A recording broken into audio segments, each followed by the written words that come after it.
Entonces, de la misma forma, Dios dijo, yo pongo reyes y quito reyes. Pongo a Saúl, quito a Saúl. Y pongo a David como rey.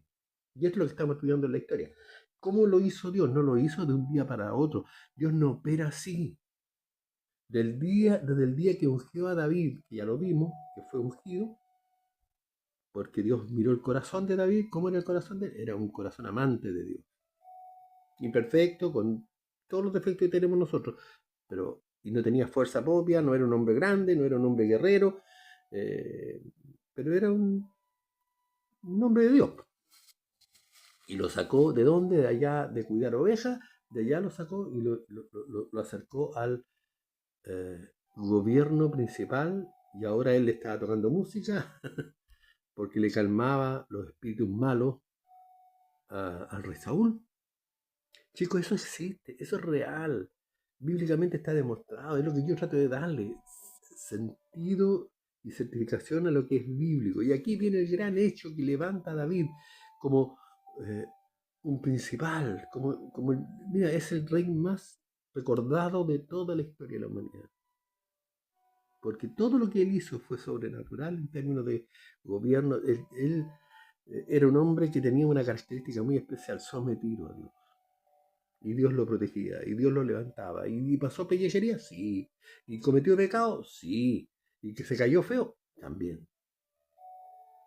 Pero fue reivindicado, fue levantado porque se arrepintió, porque Dios dirigió su vida hasta el último día. Bueno, el ejército filisteo, estamos ya en 1 Samuel 17, se juntó contra el reino de Israel. Y se congregaron, dice, en Soco 17.1, que es de Judá, y acamparon entre Soco y Aseca, y en Efes Damim. No te voy a dar los detalles, los nombres de las tierras, porque sabemos que son de esos tiempos.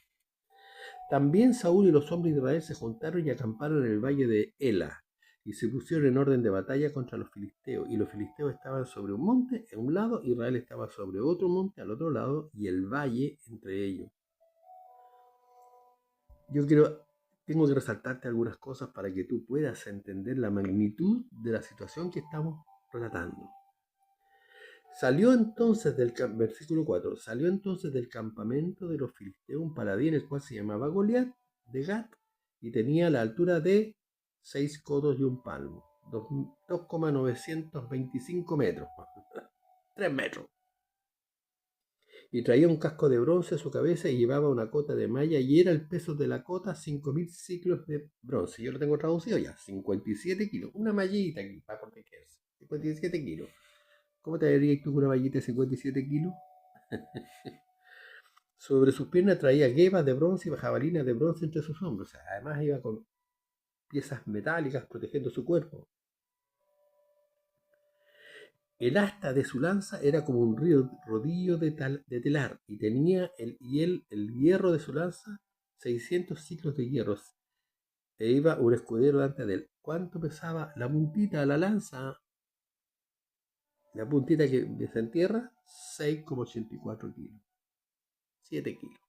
La pura puntita nomás.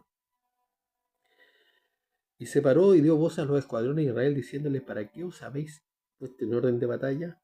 No soy yo el filisteo y vosotros los siervos de Saúl. Escoged de entre vosotros un hombre que venga contra mí, y si él pudiere pelear conmigo y me venciere, nosotros seremos vuestros siervos, y si yo pudiere más que él y lo venciere, vosotros seréis nuestros siervos y nos serviréis.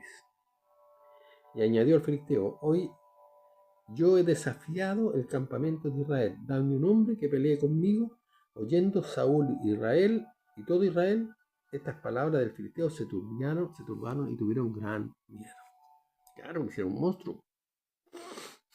Él desafiaba a todo el ejército. Venga uno de ustedes, ¿cuál es el valiente que va a venir a atacarme? ¿Cuál es el valiente que me va a vencer? Y David era hijo de aquel hombre efrateo de Belén de Judá. Él estaba ungido, pero todavía no podía ejercer porque era un niño, 15 años lo que tenía a esta altura. Así que nadie, los guerreros, los hermanos de David, si ustedes leen un poco más la historia, porque no la puedo leer completa para que en beneficio del tiempo, es decirle, nadie se atrevía y todos le tenían terror. ¿Ya? Pero David, dice el versículo 15, había ido y vuelto dejando a Saúl para apacentar las ovejas de su padre en Belén. Venía pues aquel filisteo por la mañana y por la tarde, y así hizo durante 40 días.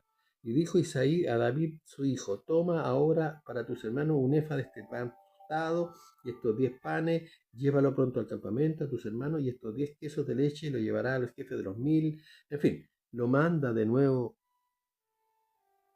Isaí a David a entregarle, a proveer de alimento y bienes a los hijos de Isaí que estaban en la guerra. Se levantó pues David de mañana y dejando las ovejas al cuidado de un guarda, se fue con su carga como Isaí lo había mandado, y llegó al campamento, y cuando el ejército salía en orden de batalla y daba el grito de combate, y se pusieron en orden de batalla Israel y los filisteos, ejércitos frente a frente. Entonces, ¿qué es lo que hacían? Salían todas las mañanas, se ponían uno al lado del cerro, el otro al lado del otro cerro y el valle al medio, el valle de Ela. Y se gritaban, vamos a ir a la guerra, vamos a ir a la guerra. Pero ninguno de los dos salía. Ninguno de los dos salía. ¿Me entiendes? ¿Ya? Porque sabía que estaban en desventaja si bajaran al valle. Por eso es que el desafío era: salga alguno de ustedes a pelear conmigo, no todos, para que no se murieran. Entonces, mientras él hablaba con sus hermanos, he aquí que el paladín que ponía en medio de los dos campamentos, que se llamaba Goliat, el filisteo de Gat, salió de entre las filas de los filisteos y habló las mismas palabras que las oyó David. Ahí escuchó David cómo Goliat desafiaba al ejército.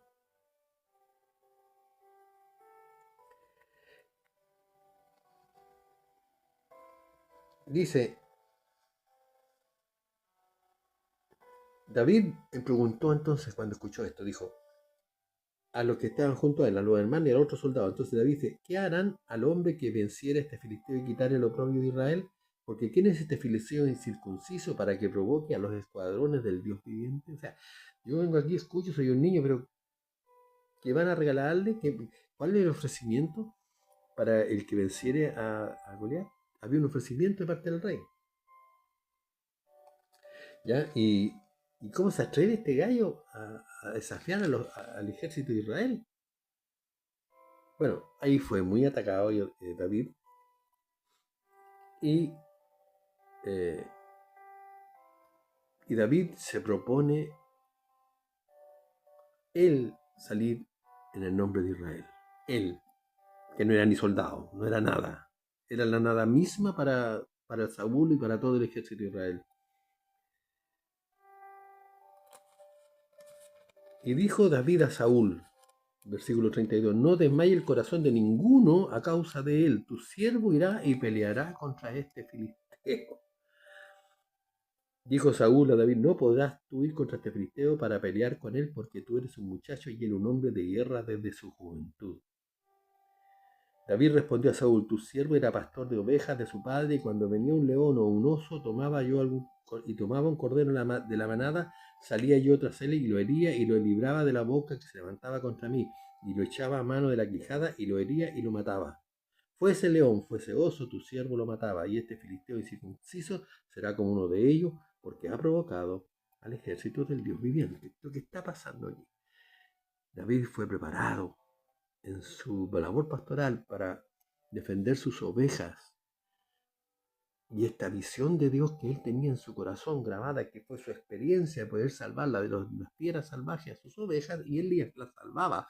Él iba y se salvaba, fuera león, fuera lo que fuera, él las salvaba, obviamente con la ayuda de Dios. ¿Te fijas cómo Dios ha ido preparando las cosas, uniendo los antecedentes históricos de nacimiento y todo, preparando para los grandes eventos bíblicos, históricos?